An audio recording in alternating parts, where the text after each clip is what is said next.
Cris? D'aquí 3 hores marxo a Toulouse i volia dir-te adéu. Tinc la sensació de que quan agafi l'autobús per anar a Toulouse, alguna cosa es trencarà definitivament entre nosaltres. I volia dir-te adéu.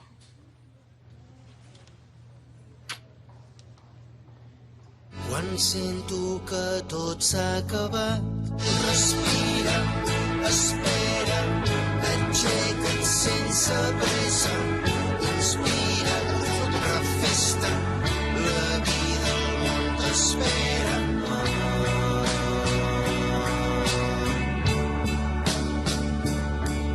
Vaig prometre vendre el repte a partir d'aquell instant. Respira, espera, aixeca't sense pressa.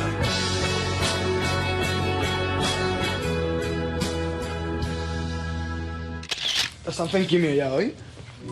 Una sessió, com ho saps? No, perquè ja et cauen els cabells. Jo de tu me'ls afaitar abans que et caiguessin. Aquí t'has de pensar els esdeveniments. Si necessites plorar, plora abans que ho necessitis. És vital per sobreviure. Res tornarà a ser igual. Un nou matí pot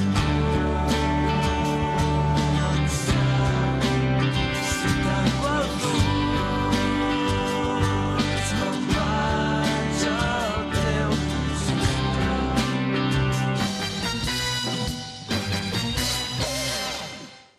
Anem a la mecànica d'aquestes escenes.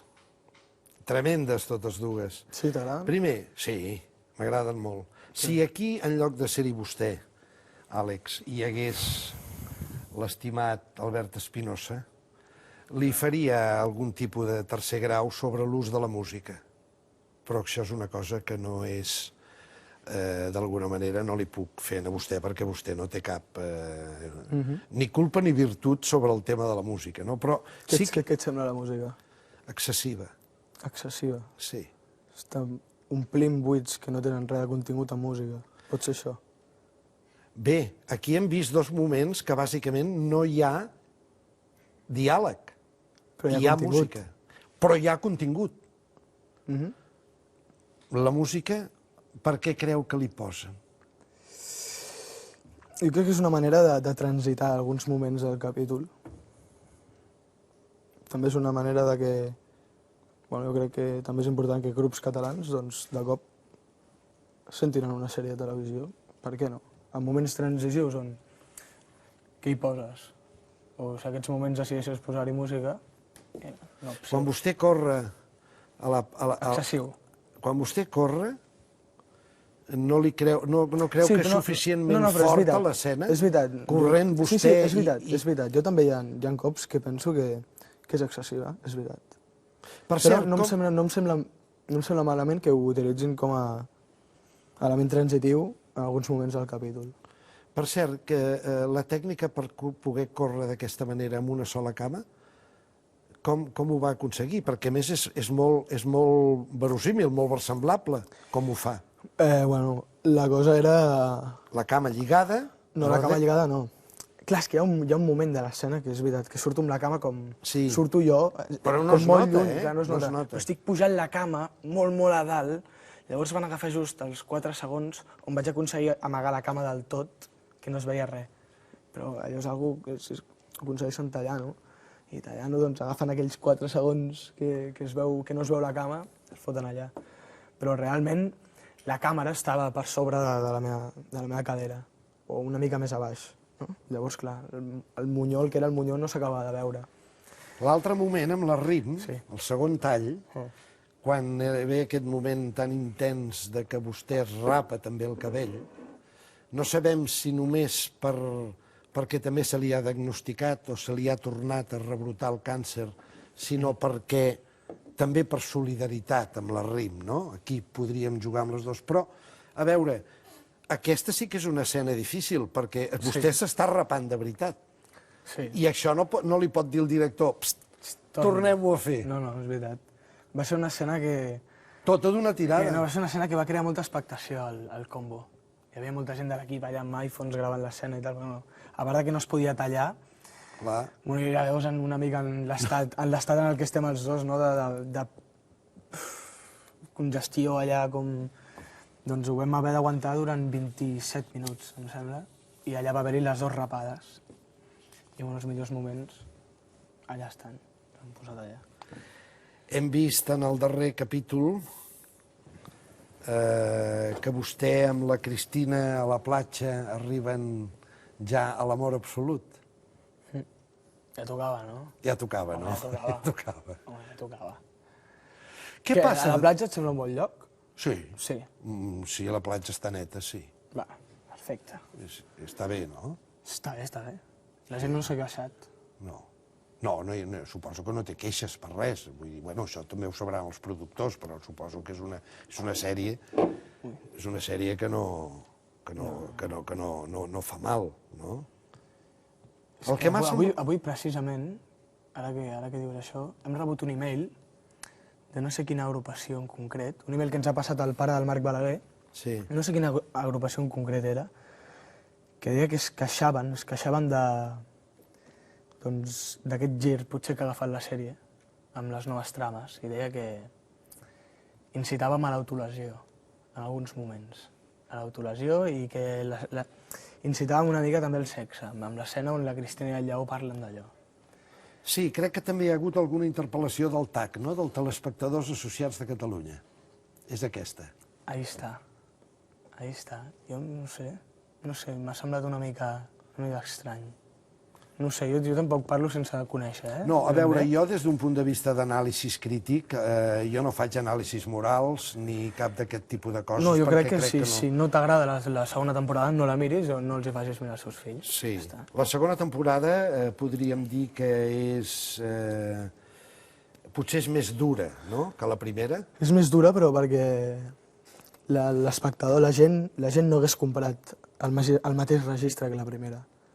S'havia de fer un pas endavant, i un pas endavant vol dir, jo crec que ja que li dones una nova dimensió, no només a la sèrie, sinó que als personatges principalment, doncs aprofundir una mica en el que és el drama de veritat, el que s'està passant de veritat als hospitals. Hi ha gent als hospitals morint, i és veritat. És veritat. No hi ha nens donant voltes amb un trenet en un hospital. Això ho he reflectit perfectament. És M'ha així. estranyat, de totes maneres, això no és una pregunta, no és res que vostè pugui solucionar ni estigui al seu abast, però no sé si li estranya a vostè també, el paper de les famílies. No hi ha famílies. No hi ha famílies. Bueno, això és... No hi ha ni la tieta, ni la padrina, ni el pare, ni la mare que vagin a veure. En el seu cas, el seu personatge ja ha quedat clar que és una criatura, el lleó és una criatura sola, solitària. Solitària, sí. Sí, no té ningú. No té ningú. Té una germana no sé on, a França o als Estats Units o no sé on. No té ningú, però a la vegada és un personatge que ajuden als altres i dedicant-se als altres és un déu, excel·lent, és excel·lència. Quan s'ha de dedicar a ell mateix, és nul. I això era una de les característiques principals, on el Pau m'ho deia, això. No? En canvi, la resta del club de Polseres Vermelles, a la resta del grup, no hi ha mai cap familiar. Bueno, hi ha un avi, tens la família de la Cristina. Sí, però No, però a veure, Polseres també ha sigut sempre... ha estat explicat des del punt de vista del pacient, del nen, del que ho està vivint. Potser la màxima representació que trobem en l'adult a la sèrie són els metges. I ja veus tu, els metges. Bueno, sí, potser sí que falten pares o mares, és veritat. no ho sé, No, jo crec també que la vida real... Jo crec que la vida real... Sí, és veritat. Però bueno, si comences a fotre drames de famílies, no tens capítols d'una hora i mitja. Tinc aquí un moment tremend, el moment de la mort del Benito. Bueno, Hem parlat de l'amor i ara parlem de la mort. El Benito és pel lleó com si diguéssim son pare, no? És l'home que també està a l'hospital. és el pare d'hospital. És el pare que mai ha tingut, de fet, el lleó. És l'home que sempre ha estat allà amb ell, cuidant-lo i l'ha ensenyat. Ha sigut el seu pare, realment. Endavant, la castanya de la mort del Benito. Benito.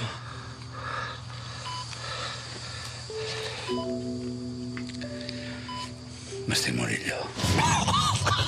Benito! Benito, què et passa? No sé què em va passar, em vaig tornar... Hemorràgia, omeprazol. Ja ho surt d'aquí. No, jo no marxaré, sóc el seu tutor legal. Té una hemorràgia i està perdent el pols. Deixa'ns treballar. Però torna, jo. Sí, tu tranquil que tornaré. Però com et moris et mato, Lleó, ets el fill que no he tingut mai. Ets la persona més valenta i intel·ligent que he conegut mai. Recorda que no és trist morir. El que és trist és no viure intensament. Et trobaré pel Nadal. T'estimo, Lleó. Jo també t'estimo, Benito.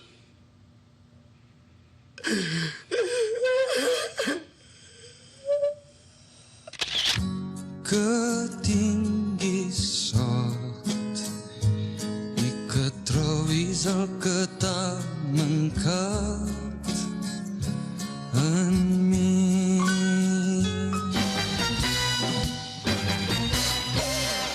Recorda si aquesta escena de la mort del Benito una vegada vostè l'ha fet, quan això s'emet, que és al cap de 3 o 4 mesos o 2 mesos, no sé quan, vostè l'estava veient a casa amb la seva família? On la va veure, o no la va veure? Em sembla que el capítol 5... No me'n recordo. Segurament el devia veure a casa amb la A família. casa amb la família, no? Sí, sí, sí. És que és tremend, eh? Jo no sé si us en doneu compte, perquè, és clar, aquesta línia divisòria que diu ell, veient com se t'està morint pràcticament el que és ton pare, el pare del Lleó, i tu a casa amb ta mare o ton pare al costat, les comparacions són odioses, però és per dir... No, però si de fet... És d'una autenticitat brutal. Sí, de fet, quan feia l'escena... Va ser curiosa aquesta escena, perquè la va dirigir la Marta Païssa. Hi ha 3 directors a Polseres. La Marta Païssa, la Patrícia Font i el Pau Freixas. I s'han anat repetint els capítols. Doncs aquell capítol era de la Marta. I també me'n recordo que hi havia molta gent al combo aquell dia, no? Perquè era una escena molt important, se n'havia estat parlant des de feia temps, i vam col·locar les càmeres, llavors l'Andreu va entrar, el van col·locar, tal, vam fer un passe de text només, no ens vam voler veure gaire. L'Andreu és l'actor... L'Andreu és l'Andreu Benito. L'Andreu Benito, que es diu Benito, És l'Andreu també. Benito, exacte. Llavors el van estirar allà i vam fer 17 minuts de toma, sense parar. I va ser una mica com vaig tenir, em sembla, moments els que segurament em podria donar el teatre. No? Aquell subidon d'estar allà entregant-te durant un període de temps que no són 2 minuts, que és el que potser dura normalment una toma. I, hòstia, va ser espectacular, espectacular. Com a experiència vital, també, de connectar amb un director tan bé, no? I que l'Andreu també, amb l'edat que ens distanciem i amb com som de diferents i tot, en aquell moment ens vam unir per fer alguna cosa junts, va ser molt bonic, molt bonic. I clar, vulguis o no, doncs quan se t'està morint el teu pare fictici en una sèrie, és molt difícil no imaginar-te ton pare allà. Clar, això és el que volia dir-li, efectivament. Però això jo recordo que ho vaig aprofitar. Ho vaig aprofitar per... Sí, imaginar-me mon pare allà realment em feia molta pena. Em feia molta pena. Però clar, això és una cosa que després quan acabes i talles, et costa doncs 20 minuts tornar-ho a tancar tot un altre cop, perquè et queda algú obert. És que realment són coses que no vols sentir, no? Però que aprofites perquè l'escena surti bé. Espero que arribi el dia que no m'hagi de fer mal, diguem-ho així, que no m'hagi de fer mal per arribar a plorar en una escena. Sí, sí. Per això a vegades, si no tens recursos, has de trencar aquella barrera que t'he dit abans, començar a patir-ho des de dins i ja cop clar ho treus. Però tornar-ho a tancar és difícil. Un altre moment de tancament i de trencament brutal. Lleó, un nano de 18 anys, efectivament, quan li diuen ara fa 4 dies que té un 3% de possibilitats de seguir viu. Endavant.